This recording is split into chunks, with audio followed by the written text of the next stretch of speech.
Baik, kita akan sharing tutorial untuk melakukan analisis tes kognitif ya, untuk proses seleksi item dan sebagainya. Nah, sebenarnya dalam tes kognitif ini ada dua bentuk soal. Yang pertama, pilihan ganda, yang kedua uraian. Baik uraian singkat maupun uraian panjang ya.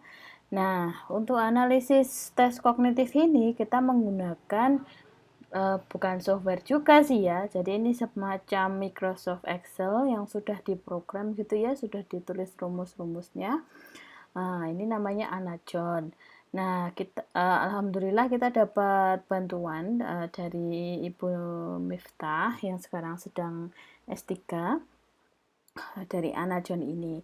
Nanti teman-teman akan saya share softwarenya beserta passwordnya, sehingga nanti jika teman-teman ingin membuat soal teks kognitif untuk tugas besar kita, nanti bisa menggunakan Anajon, oke?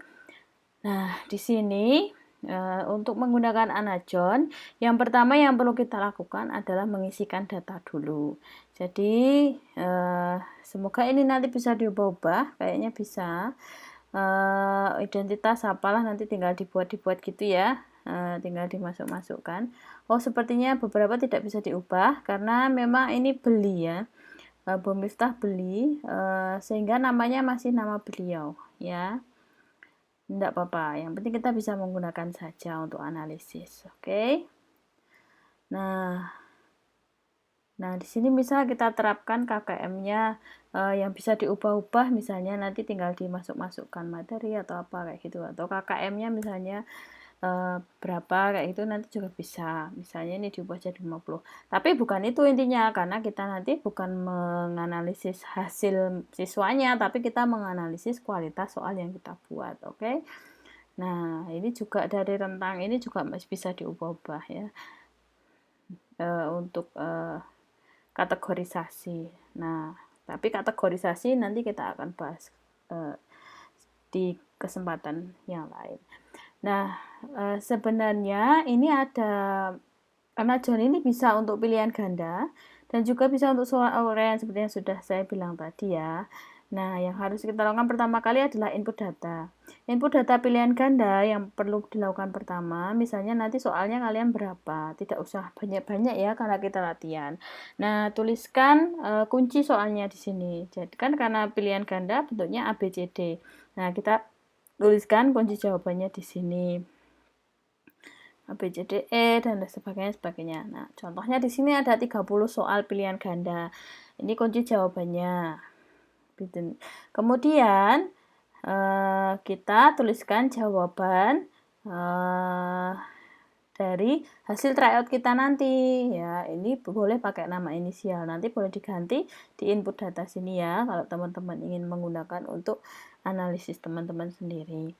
Nah, tinggal dituliskan jawaban mereka ABCDE-nya kayak gitu ya. Nah, nanti Anajon akan secara otomatis langsung menganalisis hasilnya. Kita lihat hasil analisisnya yang mana. Ini untuk output pilihan ganda, kita lihat analisis ABC-nya. Bukan nilai ya, karena itu bukan tujuan kita.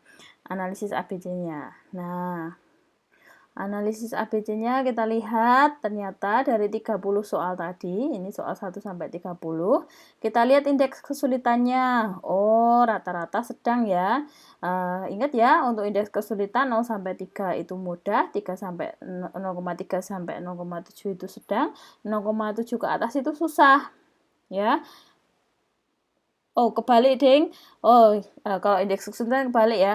Jadi di atas 0,7 itu mudah, di antara 0,3 sampai 0,7 itu sedang, di bawah 0,3 itu susah ya. Ternyata di sini hanya sedang dan mudah, tidak ada yang sulit ya. Begitu indeks kesulitannya. Kemudian kita lihat daya bedanya. Daya beda kita menggunakan parameter yang di atas 0,3 itu baik. Jadi kalau masih 0,3 itu dia nanti masuk di diterima tapi perlu diperbaiki. Nah, Anajon, ini nanti yang dilaporkan langsung. Ini untuk validitasnya, kalau untuk anajon kita tidak perlu melihat ya, karena kita nanti cukup validitas tampang ya. Kita cukup validitas face and content validity, tidak perlu sampai ini. Nah, langsung ke sini. Oh, ternyata dari 30 soal tadi ada berapa soal diterima, berapa soal ditolak. Ini langsung dilihat di grafiknya. Oh, lihat di grafik juga bisa. Ini juga nanti bisa dilampirkan di laporan. Ini sekian, ini mudah, sekian ini 14 sedang. Kemudian daya bedanya yang sangat baik ada 15 soal, yang jelek ada 8 soal ya. Sehingga mana yang kemudian diterima ini tadi karena hasilnya berbeda. Yang diterima yang sangat baik itu ya tadi ada berapa? Ada langsung dihitung dari sini saja karena itu berbeda. Ini diterima ada berapa dihitung, yang ditolak ada banyak juga. Nah, ditolak ini konsekuensinya berarti dihapus karena soal ini tidak cukup untuk menggambarkan kemampuan subjek kita. Itu untuk yang pilihan ganda ya. Untuk reliabilitasnya teman-teman bisa menggunakan ini juga ada sebenarnya di sini langsung dihitung reliabilitasnya ya.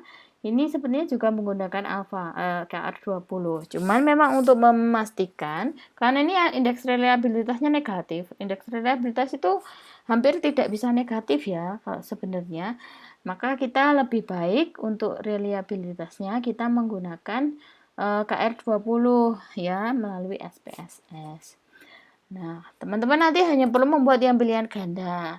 Nah, kalau ingin yang uraian, di sini juga bisa sebenarnya. Jadi, yang dimasukkan adalah skornya yang kalian berikan. Misalnya, soal uraian ada 4, masing-masing soal ini bobotnya 22, bobot maksimalnya ya, 34, 28, 18. Nah, ini kalian masukkan nilai masing-masing anak. Nah, nanti otomatis Anajon juga akan menghitung hasilnya di sini. Cuman di sini saya juga kurang paham karena untuk output uraiannya ini ada error ya. Begitu. Mungkin karena nilainya memang terkesan apa ya? Terlalu banyak yang sama gitu ya. Jadi terkesan artifisial gitu. Ini juga bisa, anajon juga bisa digunakan. Begitu ya untuk pilihan ganda maupun uraian. Semoga jelas ya. Selamat belajar untuk PTS dan mempersiapkan tugas besar kita setelah PTS.